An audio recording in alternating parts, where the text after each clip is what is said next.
Good morning. Let's go to the Tunis Carthage airport and see what the getting into Libya experience is like.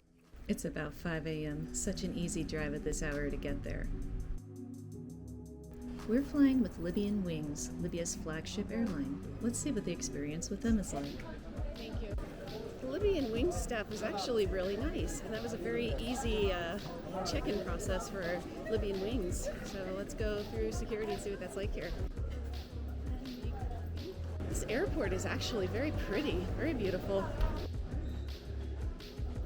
I can tell you why I find the layout of this airport to be very interesting. They have this old kind of segmented area, looks kind of like an octopus.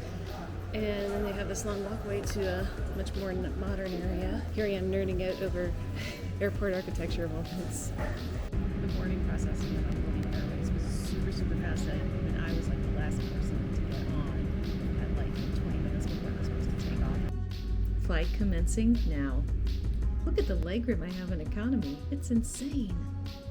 And a good amount of tray space. It's also very clean.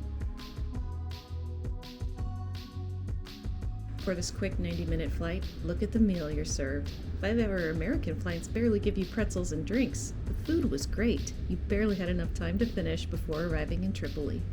Dear guests of the Standard Atlantic Airport, the local time is 11 a.m. I'm gonna be straight. There's some very, very heavy and dangerous situations I found myself in quite unexpectedly in Libya. Civil war started the exact day I arrived. There was no indication of this prior to my plans. As a result, well, plans changed. It's something I really thought about whether or not I wanted to share, but this is the reality of the risks involved with visiting some places of the world, and it does deserve to be known. Also, as a result of war, I have to protect the identity of my guide in Libya. I do believe I would be harmed or worse if it were not for my brave and honest guide, and at their request out of fear for their safety, I will make sure their identity is protected. There will be some peculiar edits to ensure this happens. All videos were previewed by the guide before posting, so I'm confident whatever I share not only will provide their safety, but it will illustrate as accurate an idea of what being in Libya is like on the ground. I appreciate your understanding.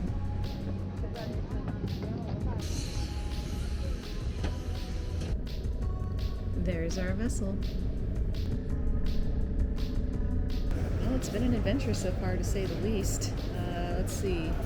I don't know if you can call it a detainment, but there was a problem with my visa. There's an incorrect spelling. It was not my fault on it. They took responsibility for the issue, but it took quite a while in order to get that issue rectified. Came out to get my bag. I almost never check my bag, but in this case I had something in there that requires getting checked.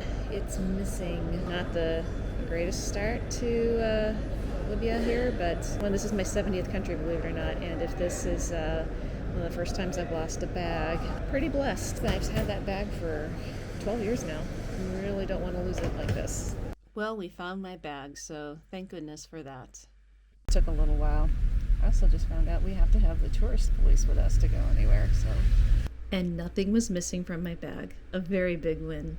Since it's the morning, we begin with going to our first set of amazing ruins about 90 minutes west of Tripoli. But first, lunch.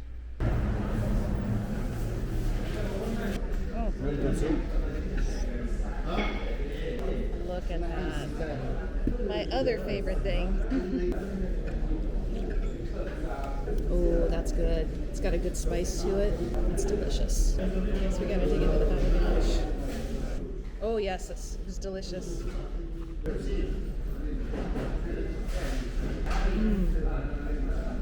It's good baba ganoush. That's really tasty. Then they brought me rack of lamb. Well, the meat that is on there is delicious, super tender and flavorful. Now for the highlight of the day, the amazing Phoenician ruins of Sabratha. We've arrived at our first stop in Libya. As soon as we get some of the paperwork finalized, we'll go inside and have a look.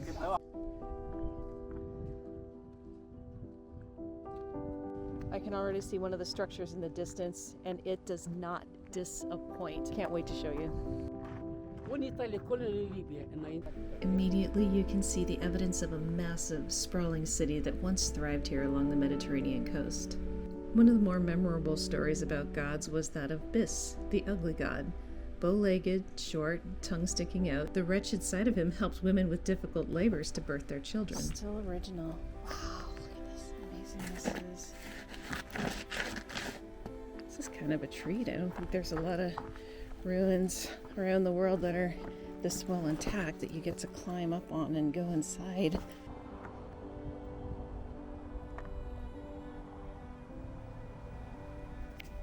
Another thing to be really grateful for is that I'm very blessed that I'm the only tourist here. I have this pretty much all to myself.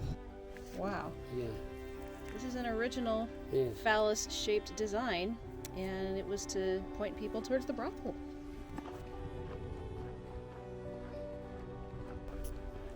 This is fountain. Look, this goes right up to the water and then some. That's actually a harbor out there. The rocks that are sticking up, that was made by them. Can you believe it? Welcome to the steam room. So they would burn the wood here, and then it would go up pipes right here. These are some of the original ones. That's the pattern of the Amazon woman. They cut the breasts off when they became Amazons. I did not know that. What these baths used to have lined. I mean, this was fancy stuff they had back then. And now we've saved the best for last. See this Roman theater here. It was standing from 365 AD until 1932 when the massive earthquake came and destroyed a whole bunch of it. They did a really good job restoring as much as they could, and the other side of this is all the original stuff that's still standing. Let's go check it out. Here we are. Private entrance. The private entrance. For the IB. Take a look at this. Wow. Wow. I know a lot of this is restored and not necessarily original, but I mean, look at this. This is one of the most incredible theaters I've seen. Next to the Coliseum, I have not seen anything even close to this amazing. This is so impressive. Right up front, huh? They used to have pantomimes on all 3 levels of the stage so everyone could see clearly. Only the actors at the very bottom spoke or sang. What a clever way to do that. View from the backside, from the 3rd story. I have this nice tourist police leading me here, so I know it's okay to be up here. Well, that's a wrap for Sarbatha, and this did not disappoint at all. Driving back to Tripoli was an experience. Yes, drivers are crazy here. I can confirm that. We had a near run-in with an angry driver and then nearly got hit by the police as they were pulling someone else over. But we made it safely back to the hotel. Oh my gosh. This is my budget room in Tripoli. Wow, this is really nice. The bathroom does not disappoint at all. Wow. It's been quite the first day here in Libya. Things are going pretty well. The ruins were just, again, chef's kiss. Amazing. Like, these countries just are hidden with all these gems from, humanity's history. It's really sad we don't hear more about it because, there's obviously this country's gone through some strife in the recent history, but fortunately they did not destroy things like the ruins that we just saw, and there's more to come tomorrow. I mean, for an archaeological buff, this is just such a fantastic place to be, and I'm glad that the security situation in Libya is getting better and stronger. And they send tourist police with me everywhere I go to make sure that, I stay safe and I'm treated with respect. It's really just, it's really a precaution, and I appreciate it. My guide's wonderful, and I'm going to go downstairs and get some supper. Tomorrow we're going to go up to the mountains. Hey, that's about a wrap for today. I'll see you guys tomorrow. Have a good night.